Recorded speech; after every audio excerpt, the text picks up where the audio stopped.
우리는 살아가면서 상처를 받습니다. 이 상처가 복음 안에서 재해석되지 않으면요, 상처에 쌓인 대로 죽게 됩니다. 그래서 상처 없는 사람은 세상에 없습니다.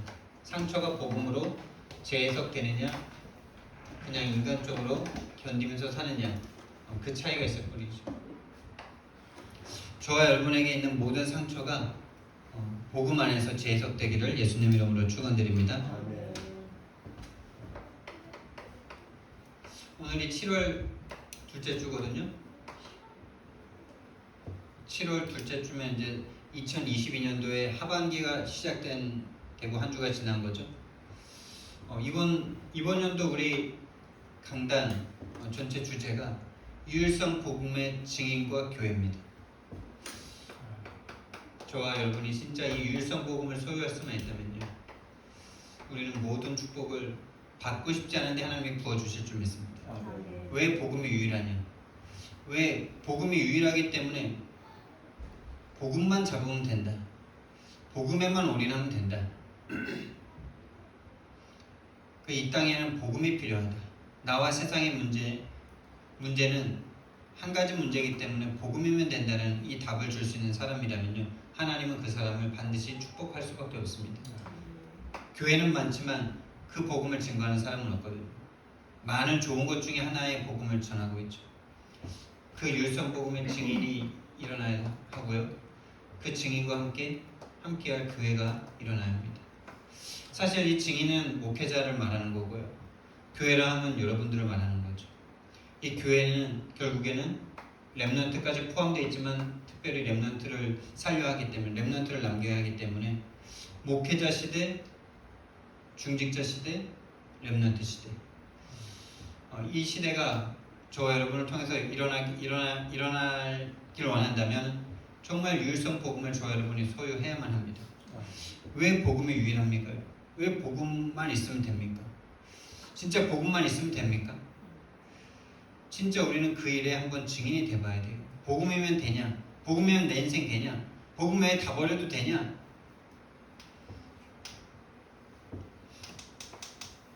이 땅의 문제가 유일한 문제입니다.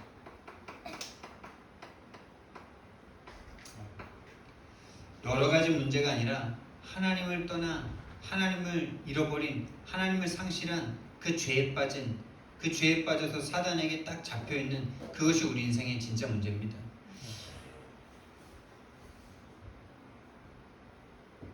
그래서 유일한 답입니다.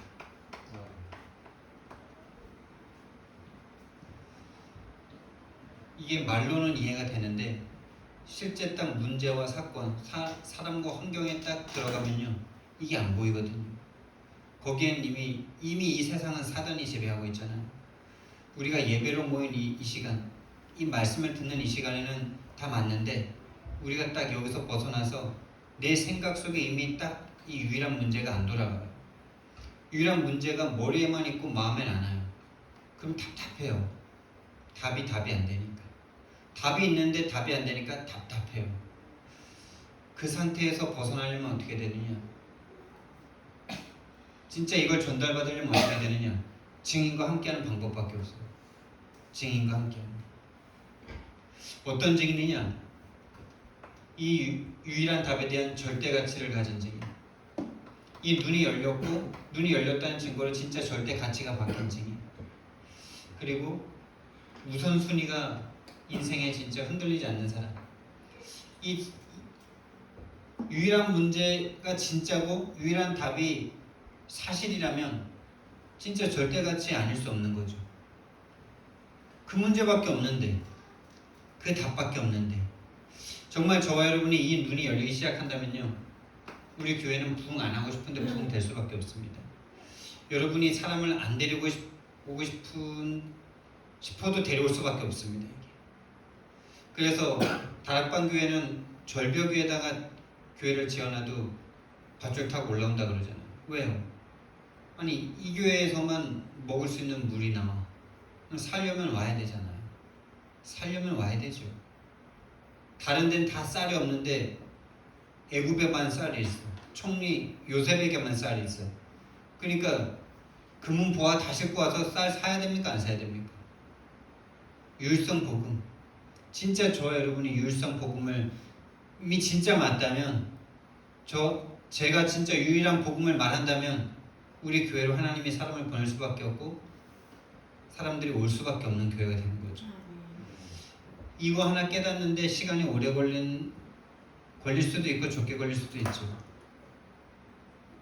시간이 중요한 게 아닙니다. 우리 인생 가운데 진짜 이 답을 내가 얻고 다른 사람에게 진짜 렘넌트 한 명에게 이걸 남길 수 있다면, 아니 노아는 자기 가족밖에 전도 못했잖아요. 그렇잖아요. 근데 시대를 살렸잖아요. 그렇지 않습니까? 저 여러분에게 숫자가 중요한 게 아니고 진짜 유일한 문제, 유일한 답인가, 이게 내 생각과 마음에 이 답이 나느냐, 이게 중요한 거예요. 그게 죽기 전에 나면 됩니다, 여러분. 근데 좀 빨리 나면 좋겠죠.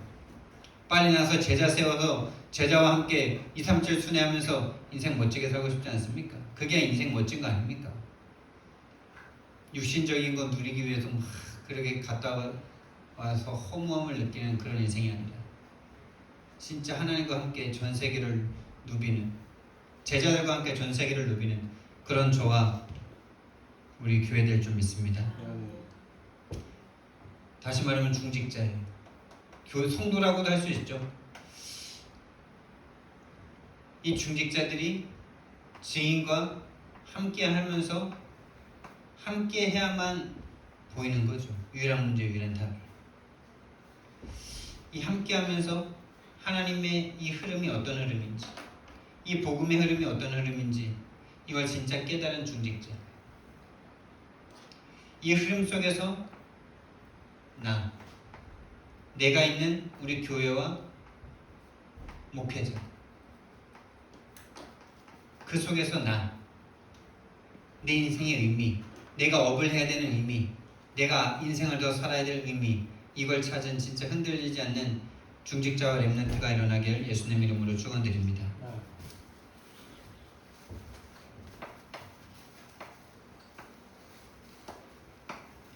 여러분, 모든 인생은 상처가 있어요. 상처 없는 사람 없습니다. 아무리 부잣집에 완벽한 집안이 없는데 우리가 생각할 때 좋은 집안이라면 뭐 삼촌가쯤이면 좀 좋은 집안이죠. 거긴 상처 없을까요? 완벽한 집안이 있다라고 뭔가 좀 더 나은 집안이 있다라고 생각하는 것 자체가 성경과 안 맞는 생각이죠. 성경과 안 맞습니다. 아무리 잘 갖춰도, 아무리 바로왕 그 강대국의 왕의 자식이라 할지라도 상처가 있습니다. 항상 비교합니다. 영화 같은 거 보면은 그 람세스랑 모세랑 있는데 모세가 더 뛰어나니까 거기서 비교의식 느껴가지고 람세스가 엄청 열등의식, 비교의식에 상처받잖아요. 사람은 살아가는 게 그냥 상처예요. 태어난 것 자체가 상처예요. 인생의 상처는 어디서부터 시작됩니까? 모든 사람이 과거가 있죠. 이 과거의 시작은 뭡니까, 여러분? 태어나는 거죠. 태어나는 것 자체가 상처입니다. 일부에서 말씀드렸지만은 태어났더니 피를 뒤집어 쓰고 울고 있어요, 지금. 근데 왜 우는지도 몰라. 아픔도 느꼈는지 안 느꼈는지 본인은 몰라. 진짜 여러분들 애기 키워봤으니까 알겠지만은 그 말도 못하는 애기들이 이유 없이 울 때 진짜 막 답답하고 죽을 것 같지 않아요? 아니 애기인데 젖도 주고 엄마도 있고 아빠도 있고 다 해주는데 울어. 그럴 때가 있죠. 없으면 좋겠는데 있어. 자주 있어요. 그것도. 야 진짜 이거 진짜 이 말 못하는 아기한테 만약에 무슨 일이 생겨서 아니, 말을 하면은 엄마 여기가 지금 너무 아파 막 이렇게 말하면 참 좋잖아요. 그렇죠? 상처투성이죠. 태어난 것 자체가 상처투성입니다. 출생 자체가 이미 뭔가 불안전한 상태로, 누군가에 100% 의존할 수밖에 없는 상태로, 누군가에게 피해를 줄 수밖에 없는 상태로, 물론 피해자면 피해 아닌데 힘들잖아요. 솔직히 출생하면서부터 상처고, 부모님을 만났는데 부모님이 완벽한 사람이 어디 있습니까? 완전한 사람이 어디 있어요? 다 한 가지씩 상처 이상, 한 가지 이상씩 상처가 다 있고, 부족한 게 다 있고, 너무나 연약한 사람들이잖아요. 부모를 만나고 가정을 만나죠. 이 부모님에게서부터 상처가 오죠. 좀 괜찮은 부모라 할지라도, 자녀에게 좋은 것만 주고 싶은 부모라 할지라도 안 주고 싶은 상처를 다 주고 있어요. 그리고 신기하게도 인간은 좋은 것보다는 상처를 더 오래 기억하고, 오래 간직하고, 오래 곱씹고 그런 인간입니다. 저 여러분이 딱 그렇잖아요. 엄마 아빠가 10개 잘해주다가 하나 못해주면 그거 갖다 엄마 막 욕하고 막 짜증내고 막 그러지 않습니까? 부모에게서부터 받은 상처, 또 가문에 있죠. 그 부모는 그런 상처 받고 싶어서, 또 그런 거 주고 싶어서 그렇습니까? 제가 우리 부모님이 중학교쯤 되니까 조금 이해가 되더라고요. 맨날 아버지만 어머니 말 듣고 같이 막 아빠만 나쁜 인간으로 막 생각하다가 중학교쯤 되니까 그럼 엄마가 좀 맞춰주시면 안 되나? 막 이런 생각이 슬쩍 들더라고요. 아빠도 참 안 됐다 막 이런 생각이 들고. 그리고 두 분 다 그러고 싶어서 그러는 게 아니잖아요. 네. 본인의 부모에게서 받은 그대로 또 하고 있잖아요. 가문의 문제, 또 가문이 지역 속에 있죠. 여러분과 제가 나고 자란 그 지역의 영향, 그 지역의 문화, 그 지역의 문화를 잡고 있던 귀신, 그 귀신이 여러분에게 영향을 지금도 주고 있습니다. 그리고 우리가 태어난 시간표, 그걸 시대라고 말하고, 또 국가, 시대와 국가, 여기에 상처들이 있잖아요. 우리가 왜 일본 미워합니까? 왜 일본 미워하세요? 여러분, 일본을 사랑하십니까? 미워하십니까? 미워하진 않더라도 조금 미운 마음이 있습니까? 일본이랑 우리나라랑 축구하면 누가 이겨야 됩니까? 왜 그러시는데요? 왜? 그게 대표성의 원리라는 거예요. 우리가 직접 당하지도 않았는데 우리 선조들이 당한 거에 대해서 똑같은 마음을 갖고 있어요. 어제도 이상하게 막 전쟁 영화를, 러시아 그쪽 찾아보다가 전쟁에 관한 게 쭉 유튜브에 뜨니까 태평양 전쟁, 미그웨이 해전, 진주만 습격 이런 거 이제 보는데, 일본 놈들이 얼마나 악한지. 진주만에 선전포고도 안 하고 기습 공격해가지고 그냥 거의 초토화시키잖아요. 그거를 전세를 다시 역전시키는데 미국이 이제 힘겹게 기적을 통해서 이기죠. 그리고 진짜 그래도 항복을 안 해가지고 그 히틀러 때문에 만든 원자폭탄을 일본에 2발 터뜨리잖아요. 근데 진짜 끔찍하더라고요. 말로만 들어서 그렇지 영상 보니까 그 원폭이 떨어진 그 중심 피해 지역에 있는 사람들은 살이 이렇게 녹아내리니까 그 시체를 보기가 너무나 끔찍한 거죠. 안구가 여기 다 흘러내리고 안구가 흘러내린다 그래요. 녹아가지고. 근데 그걸 보는데 왜 이렇게 마음이 별로 안 슬픕니까? 아니, 일본 놈들이라 그러니까 왜 내가 마음이 안 슬퍼요? 이 국가의 이 정서를 벗어날 수가 없어요. 세계복음화랑은 안 맞는 거죠. 세계복음화랑은 안 맞는 거예요. 유대인들이 세계복음화 못하잖아요. 선민이라 그래가지고. 일본 구원받아야 될 선교 대상자들이지 않습니까? 그리고 또 일본이 들어와가지고 우리나라를 신문화로 많이 바꿨다라는 말하면 되게 기분 나빠하는 사람들이 있더라고. 아니, 인정할 건 인정해야죠. 쇄국 정책 써가지고 철도도 안 넣고 길도 안 닦고 그러던 민족에게 일본이 들어와서 많이 가르쳐준 건 맞잖아요. 많이 가르쳐주고 많이 신식으로 막 바꾼 건 맞잖아요. 하도 안 변하니까 죽이면서 한 건 맞잖아요. 인정할 건 인정하고 그래야지. 국가 정서에 딱 매여가지고 그냥 이 모든 걸 성장 배경, 성장 환경이라고 하죠. 우리의 배경. 여기에서부터 수많은 상처들이 우리에게 옵니다.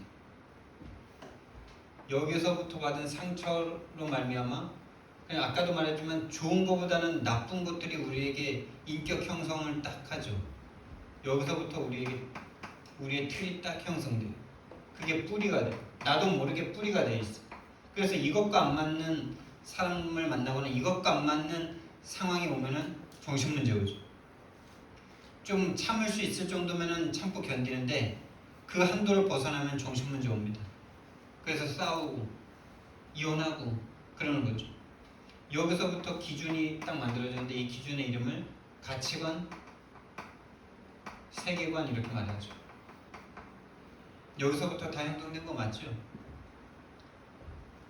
이 중요한 세계를 쳐다보는 게 복음이 아니고 부모로부터, 시대로부터, 학교 교육으로부터, 성장 배경과 환경으로부터 다 만들어져요. 복음과는 상관없어요. 근데 그게 복음과 상관없는 줄도 몰라요. 좋은 거라는 그 말이 좋은 건 줄 알아요. 좋은 게 뭔데요? 나의 것, 나의 성공이 유익되면 좋은 거고 그것에 반하면 악한 거잖아요. 그 기준 자체가 악한 거라고 생각을 못할 만큼 우리는 거기에 빠져 있는 것입니다. 그냥 연약한 거예요. 그 틀에서 벗어날 수 없어요. 그 과거가 있고 현재가 있죠. 이 현재는 이 과거에서 형성된 틀에 의해서요 캐릭터라는 게 딱 나와요. 이 캐릭터는 뭐 여러 가지를 품지만 성품, 성향, 성격, 인격 뭐 이런 것들이 여기서부터 쭉 나오죠. 가장 부모에게서부터 가장 많이 물려받죠 그런 거. 근데 한 배에서 난 자식인데 어쩜 이렇게 다르냐 이런 말이 나와요. 우리 권사님들 그런 말 많이 하면서 사셨을 거 아닙니까? 그런 말 다 듣고 사셨죠? 저만 그런 거 아니죠. 연이랑 유아랑도 너무 다르잖아요.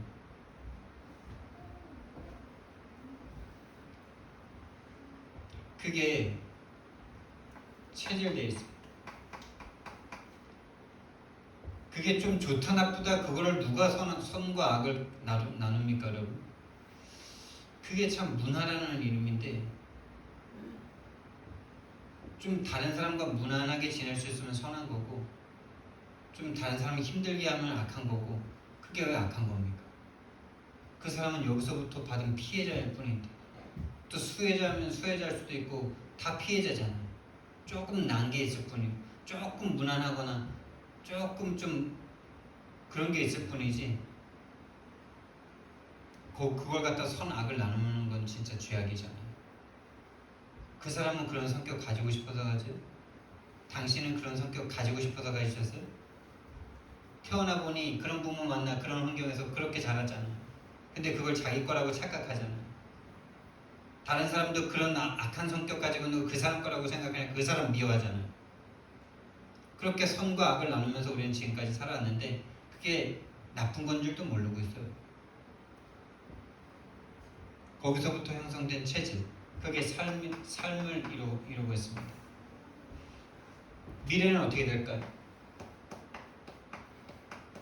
여기서 형성된 틀과 체질 가지고 주기적 반복적으로 떴다 가라앉았다. 이것과 좀 맞는 거를 만나면 맞는 사람을 만나거나 맞는 환경을 만나거나 뭔가 본인 가치 기준에 좀 좋은 걸 만나면 확 떴다가 반대쪽을 만나면 단절시키든지 아니면 뭐 싸우든지 떴다 가라앉았다 떴다가 완전 여기서 영향을 다 받아버리니까 복음을 누릴 수가 없어요. 이게 모든 기준이라. 그냥 주기적 반복적으로 시달려.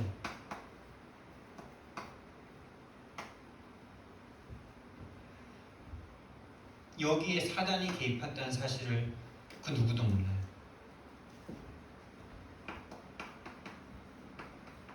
우리는 알면서도 몰라요. 사단이 개입했다는 건 머리에만 있고 실제로 딱 현장을 쳐다보면은 싹 까먹어버리고 거기에 완전 사로잡혀요. 사단이 개입했어요. 거짓말을 계속하고 있습니다. 지금 사단이 지금도 계속 역사하고 있는데 거짓말을 하고 있고 속이고 있습니다. 어떻게 속이냐? 너희들의 진짜 문제는 진짜 문제만 모르게 만들어.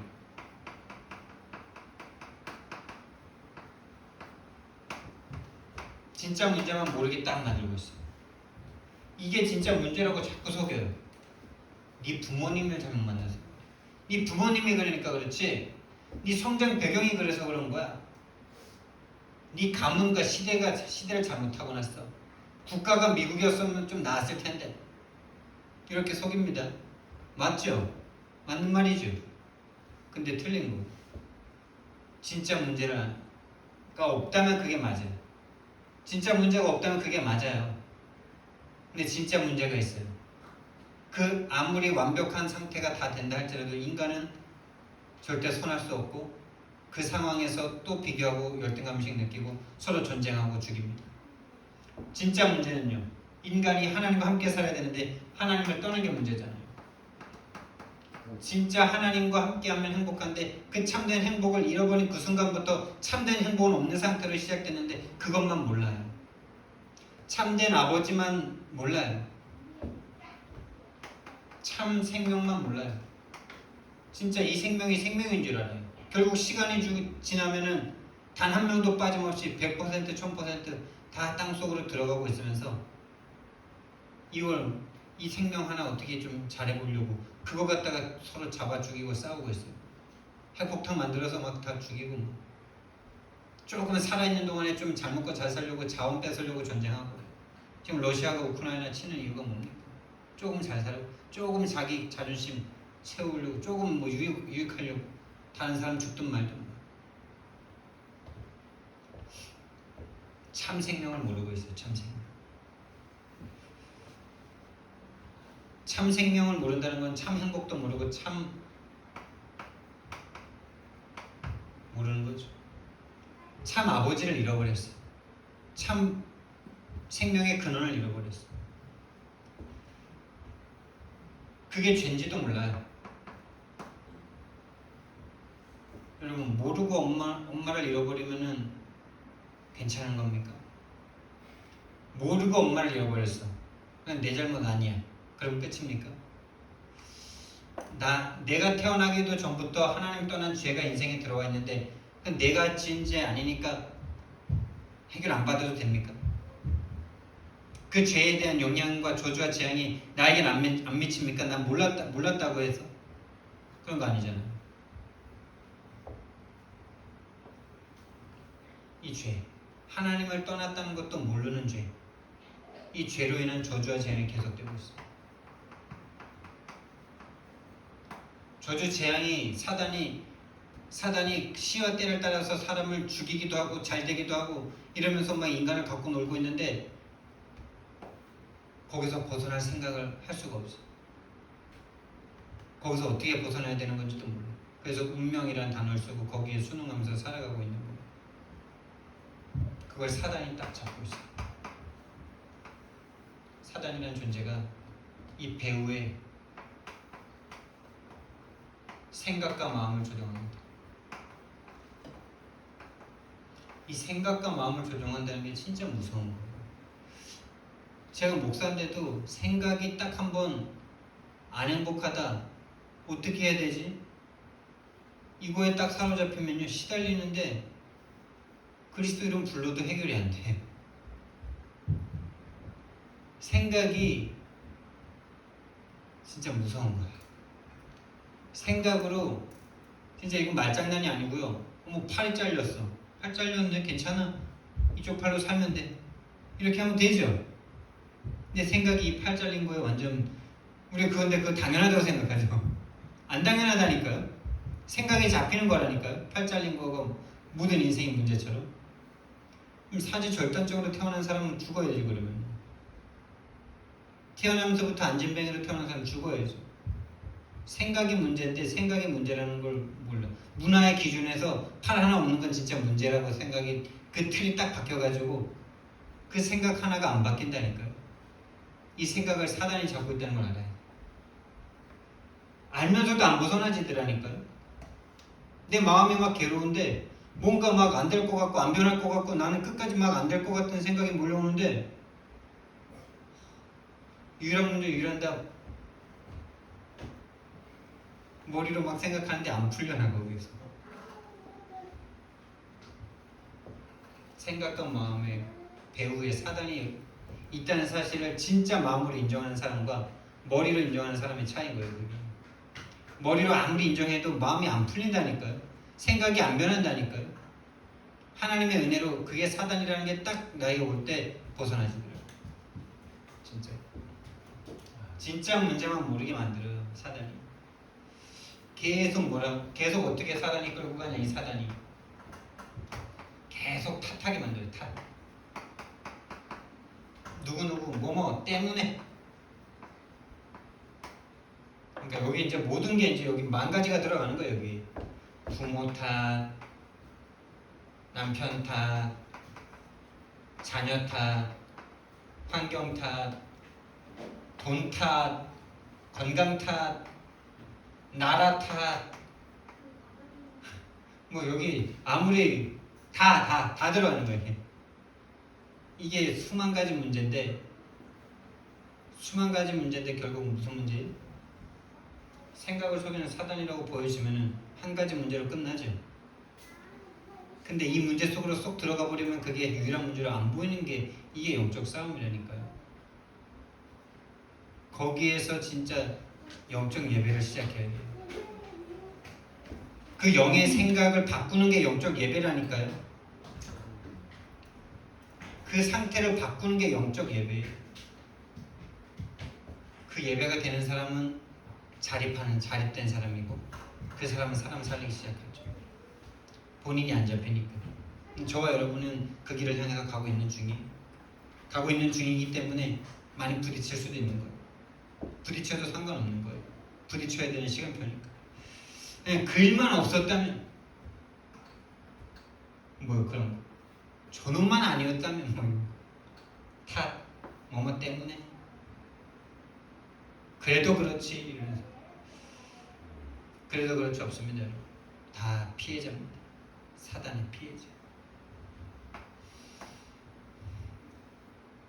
그래서 이 사단에게 속고 있습니다. 이 땅의 수만 가지의 문제가 문제라고 생각하기 때문에 그게 나한테 오는 거를 방어하고 오지 않게 벽을 치고 그게 인생이에요. 그게 인생 맞습니까? 그 아픔은 나한테 안 오고 좋은 것만 나에게 오게 만들려고 발버둥 치고 인생을 거기에 집중시키고 그게 인생이에요. 여기에서 벗어나려는 또 여기서 좀 해방받으려는 그 몸부림이 그게 인생이에요. 근데 결국 벗어날 수 없는 게 뭡니까? 시간이 지남에 따라 막을 수 없는 게 있잖아요. 가장 마지막에 그것만 못 막는 게 아니라 시와 때를 따라서 가져다주는 이 사단이 가져다주는 악감정들, 마음 상함들 막을 수 없죠. 이 말씀 드릴 때는 이제 문제 안 될 것 같은데 문제 딱 맞닥뜨리면은 말씀은 온데간데 없이 사라지고 내 감정만 딱 남잖아요. 그걸 통해서 하나님은 유일한 문제 보라고 그 문제 계속 주시는 거예요. 문제 없는 게 축복이 아니고요. 그게 바로 나뭇잎이죠. 이 벗어나려고 몸부림치는 게 나뭇잎이잖아요. 그래서 이 나뭇잎을 좀 크고 튼튼한 걸 얻으면은 성공했다 막 이러고 좀 얇고 금방 말라버리는 거 하면은 좀 실패라 이러고 다 실패합니다, 여러분. 여기서는 주기적 반복적 문제가 올 수밖에 없어요. 오히려 좀 좋은 걸 취했다가 말라버리면 그게 더 아픕니다. 그래서 아예 죽을 때까지 마르지 않는 나뭇잎을 취하면은 그게 성공이라 그러잖아요. 근데 그게 성공일까요? 죽는 날 되면은 좀 나뭇잎이 시들어가지고 이제 미련도 없이 그냥 떠날 수 있으면 얼마나 좋겠어요. 근데 죽을 때도 나뭇잎이 시퍼렇게 살아있어가지고 이거 놓고 가기가 너무 아까워. 죽음이 얼마나 허무하고 괴롭겠어요. 말장난이 아니고요. 진짜 그렇잖아요. 죽을 때 많이 놓고 가면 얼마나 마음이 아프겠어요. 놓고 할 것도 없고 죽으나 사나 뭐 비슷해. 그럼 죽음이 두렵지도 않지. 사단이요, 이 원래 인간만 모르게 만들고, 원래 인간은 하나님이 창조하셔서 창조하신 분과 함께 있으면 행복합니다, 여러분. 할렐루야. 나를 창조하신 그분과 함께 있으면 행복합니다. 그분은 전능자입니다. 그분이 진짜 믿어지는 그 은혜가 임하길 바랍니다. 그래서 뭔가 내가 수고하고 그러다가 수고하지 말라는 건 아니지만은 다른 사람을 죽여서 가면서까지 내가 뭔가 막 그렇게 하지 않아도 하나님으로 충분하고 하나님이 더 많은 걸 주는 이 참된 인생의 행복을 맛보셔야 돼요. 인간은 하나님과 함께하도록 창조됐습니다.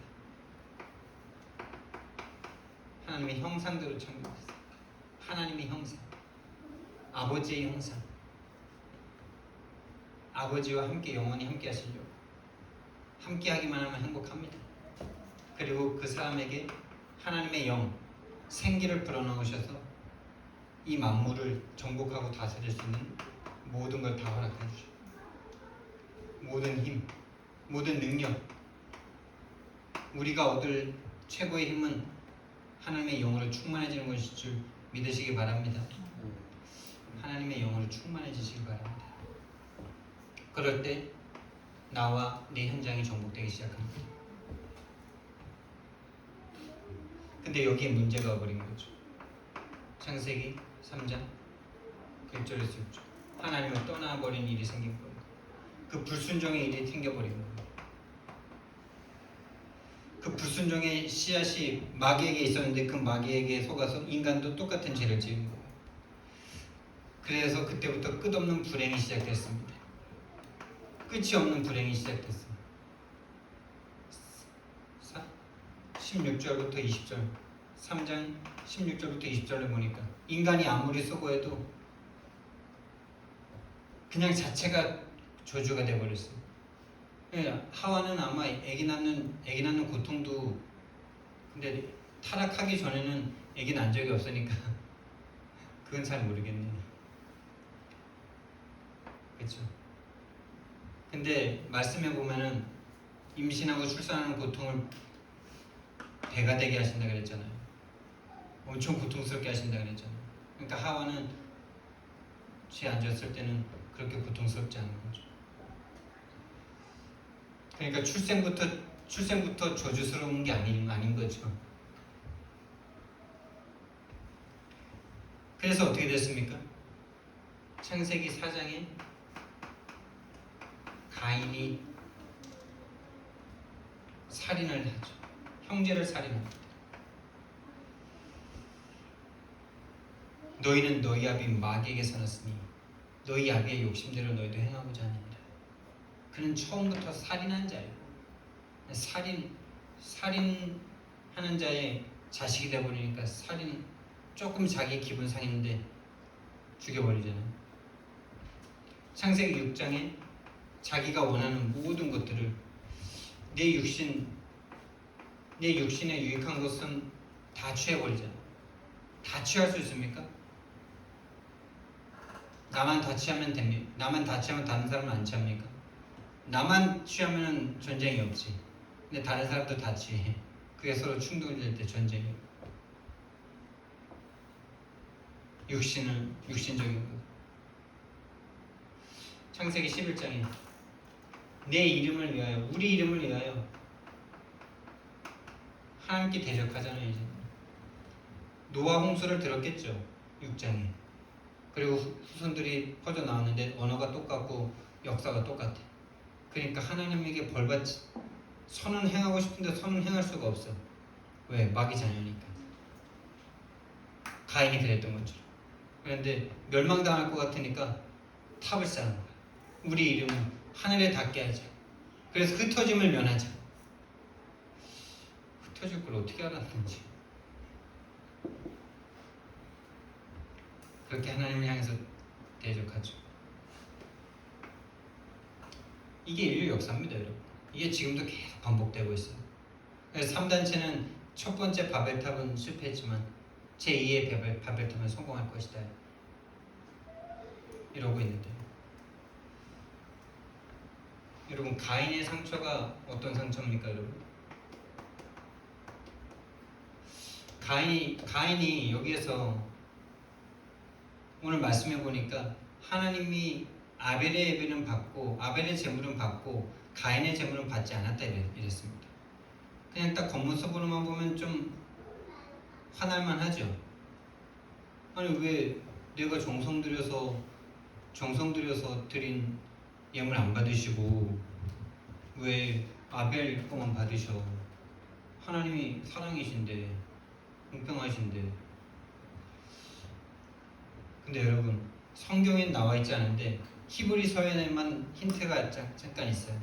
그 예물이 증거한다. 누구의 예배가 옳았는지. 그 힌트가 어디 있습니까, 여러분?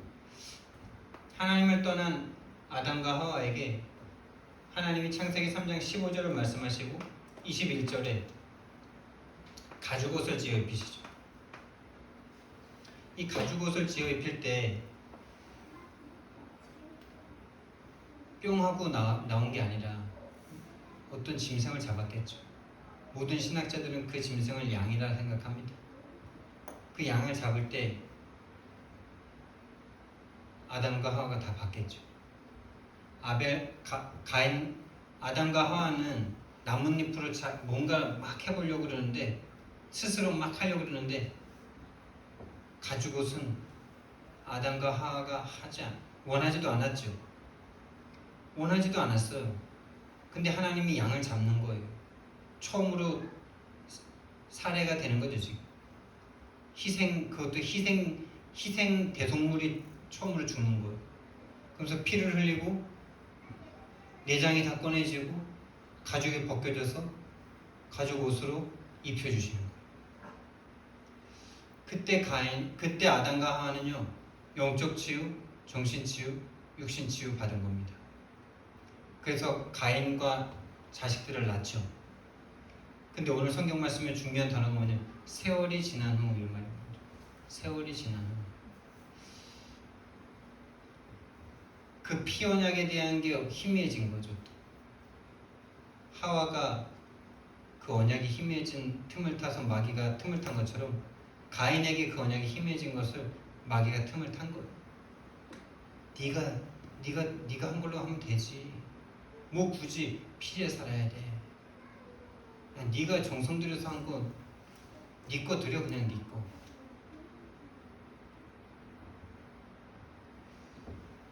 가인의 상처가 여러분 거절의 상처입니까? 하나님께 거절당한 게 상처인가요? 이거 갖다가 되게 사람들 막 감동 주는 사람들 되게 많아요.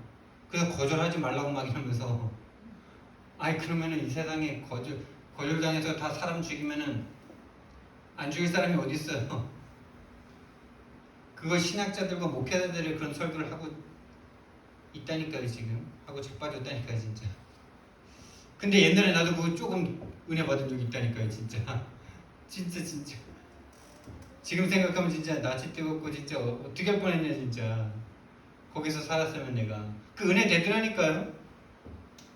거절당하면 상처 받잖아요. 여자분한테 이렇게 대시했는데 거절하면 얼마나 마음이 아픈데요. 막 그런 거 예를 들면서 막 말을 하니까 막 얼마나 맞아 막 이러면서 가인 많이 힘들었겠다 막 이러면서 그래서 막 거절 막 함부로 하지 말라고 막 이런 식으로 막 설계하는 거 막 들으면서 막 그랬었는데, 가인의 상처는요 거절당한 거 상처 아닙니다. 이미 그 마음속에 하나님을 잃어버렸고 마음이 사단과 딱 원리스가 돼버렸어요. 다시 말하면 처음에는 하나님을 떠난 이 상처였다가 이 마귀가 딱 그 마음을 잡으니까 하나님을 향한 원수가 되어버리는 거죠. 내가 드리는 거 그냥 받으세요 이거죠.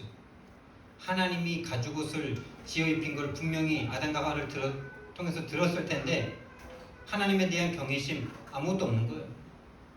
그러니까 하나님이 말씀을 주시잖아요. 죄가 너를 원하나 너는 죄를 다스려라 이렇게 말했는데 순종 안 하고 그냥 아벨 죽여버리잖아.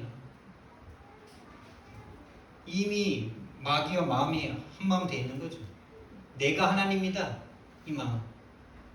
하나님을 떠난 게 상처인데 상처가 변해서 이미 그 상처가 상처인 줄도 모르고 마귀랑 완전 원넷이 돼버린 거예요. 여러분 하나님 떠난 게 상처의 시작입니다.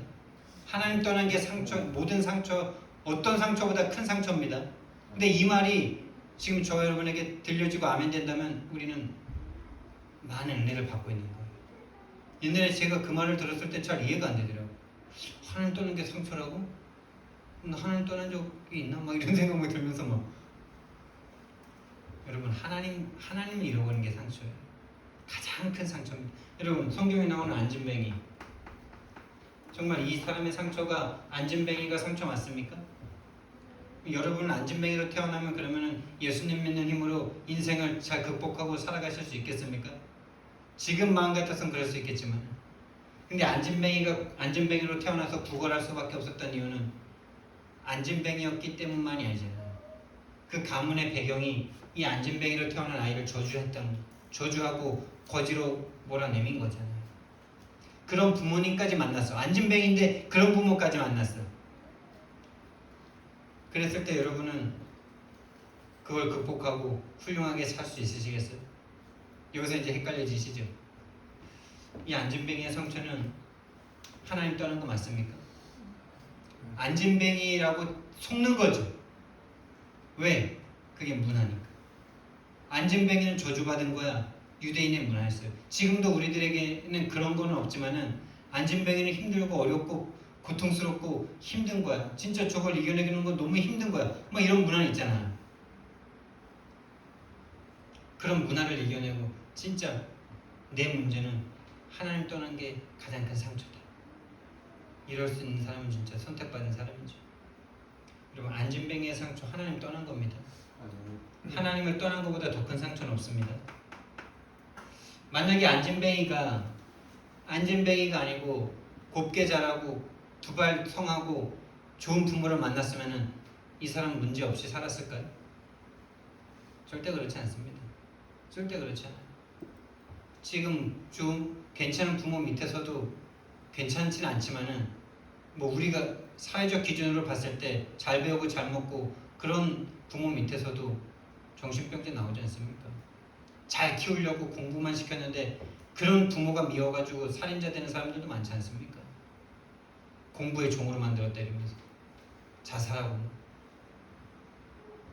괜찮을 수 있다라는 그 생각이 우리 마음속에 아직도 있다면요, 우리는 빨리 복음화돼야 돼요.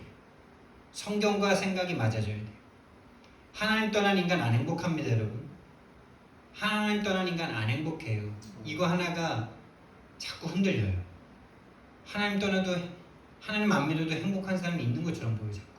그러니까 복음을 못 전할 수가 없는 상태죠. 왜? 하나님 없어도 행복할 수 있는데 굳이 복음 전해야 돼요?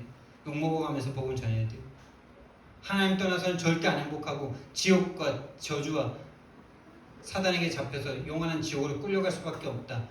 아무리 돈 많이 벌고 아무리 문화를 누리고 성공했어도 저 인생은 지금 지옥 같은 삶이다라는 게 보여야 욕먹으면서도 복음 전하지. 말은 안 하는데 행복할 수 있을 것처럼 생각이 되죠. 그게 사단에게 속는 생각이라는 걸 알아야 돼요. 하나님 떠난 인생 안 행복합니다. 그 누구도 안 행복합니다. 아무리 조건과 상황이 좋아도 안 행복합니다.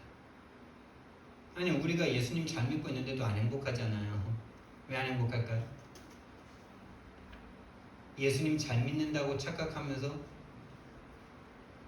오직 복음으로 갈 수 없는 상태랍니다. 왜? 이 땅의 문제가 유일한 문제로 안 보이니까. 그러니까 복음 안에 있으면서도 100% 복음이 아니니까 자꾸 마음이 갈라져. 분산되고 분열되고 행복할 때가 있는 것처럼 느껴져. 그러니까 꼭 예수님 믿어야 되나? 꼭 오늘 예배해 드려야 되고 꼭 내가 하나님 앞에 내가 100% 해야 되나? 이런 생각이 있으니까 안 행복해. 이게 진짜 사단과의 싸움이라는 걸 아셔야 돼요. 그 생각이. 하나님 떠난 인생 안 행복하다는 거. 아무리 완벽해도 상처투성이 인간입니다. 그게 저와 여러분에게 보여지기 시작합니다.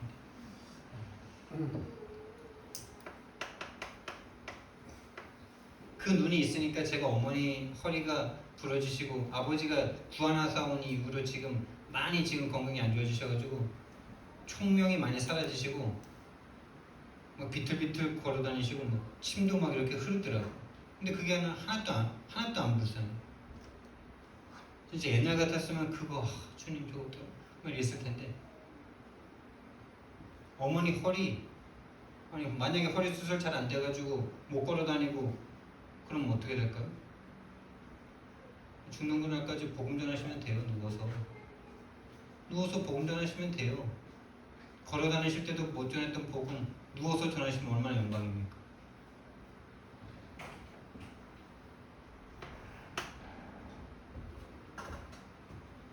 그래서 우리는요 나뭇잎이 필요한 게 아니고요 가죽옷이 필요해요. 이 나뭇잎은 인간이 스스로 문제를 해결하려는 거예요. 맞죠? 가죽옷은 원하지도 않았어. 아담과 하와는 원한 적도 없고 그게 필요하다는 것도 몰라. 근데 하나님이 가만히 있는 아담과 하와를 아무것도 모르는 아담과 하와에게 양을 갖고 와서 잡아서 죽여서 피를 흘려서 가죽옷을 지어 입혀주죠. 하나님이 다 하셨죠. 하나님이 다 하신 거죠. 인간은 뭐 했어요? 아무것도 한 게 없어요. 필요한 줄도 몰라. 그 양 잡을 때 왜 잡냐 이 생각했을 거예요. 가죽옷이 필요하다는 겁니다. 하나님이 모든 것을 하나님이 주시는 모든 것을 하나님이 다 하셨어요. 이것이 복음입니다, 여러분. 우리가 그 복음의 단 1도 우리는 더하거나 뺄 수가 없어요. 우리는 그저 하나님의 은혜를 받아야만 할 뿐이에요.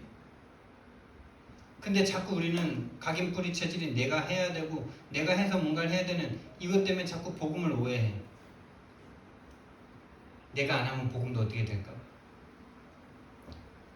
여러분 홍해 앞에서 가만히 있으시면 됩니다. 가만히 있어서 하나님이 하시는 걸 보시면 돼요. 내가 자꾸 손을 댈수록 하나님의 역사가 안 돼요. 네피림의 능력이 아니라 우리는요 이 네피림의 능력 어마어마했잖아요. 거인들이 일어나서 막 다 쓸어버리고 이랬잖아요. 신적 능력. 우리는 이 귀신의 능력이 필요한 게 아니고 방주가 필요합니다.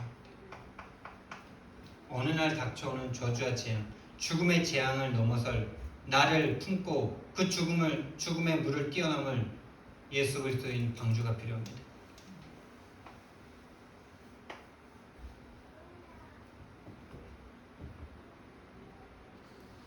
이 방주를 지으라 그러셨죠. 너희들은 방주를 지으라. 네피림의 문화가 성행하고 막 내가 원하는 여자들 다 취하고 막 좋아 보이죠. 막 좋아 보입니다. 그게 왜? 나도 저렇게 힘써져가지고 다 취해야지 이런 마음이 있으니까요 못 취하고 막 찌그러져 있는 인생은 안 보이고 그래요. 인간이.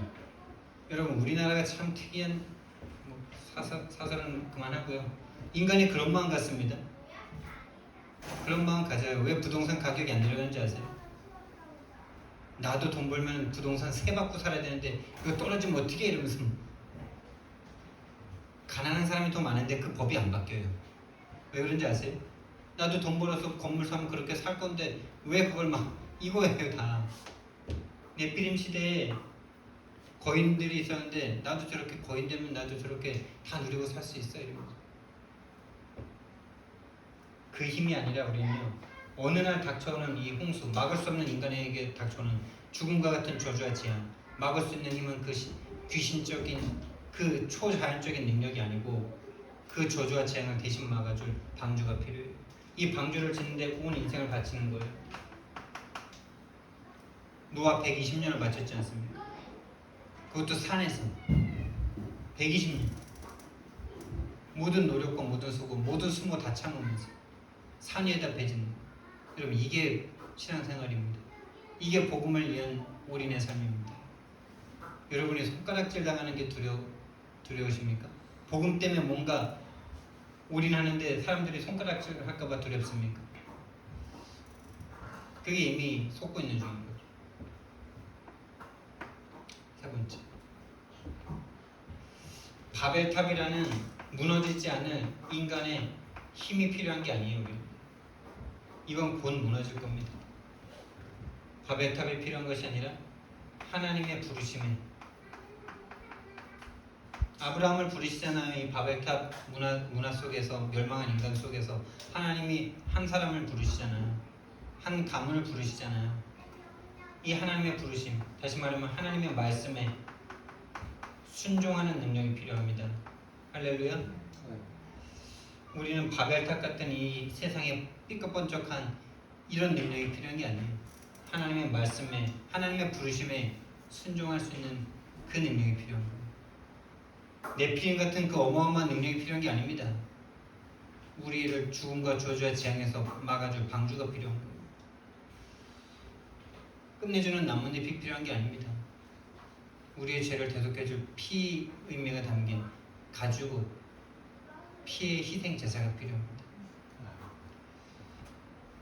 이걸 저와 여러분이 홀로 다락방에서 누리기 시작하십니다. 가장 중요하고 가장 어려운 홀로 다락방부터 이번 주에 그래서 여러분들과 제가 다락방 사역자들이 다 되시길 바랍니다. 홀로 다락방 사역자.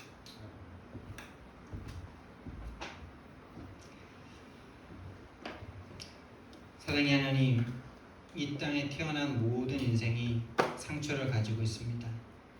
그 상처가 아니라 부모를 잘못 만나, 시대를 잘못 만나, 환경을 잘못 만나 상처가 온 것이 아니라 하나님을 떠난 모든 인생은 절체절명의 상처가 있다는 사실을 주님 눈을 뜨게 하시고, 우리에게 필요한 것이 세상 능력, 세상 방법이 아니라 피의 제사, 방주, 하나님 말씀에 순종하는 그것이 필요하다는 사실이 우리에게 깨달아지고 누려질 수 있도록 주님 축복해 주옵소서.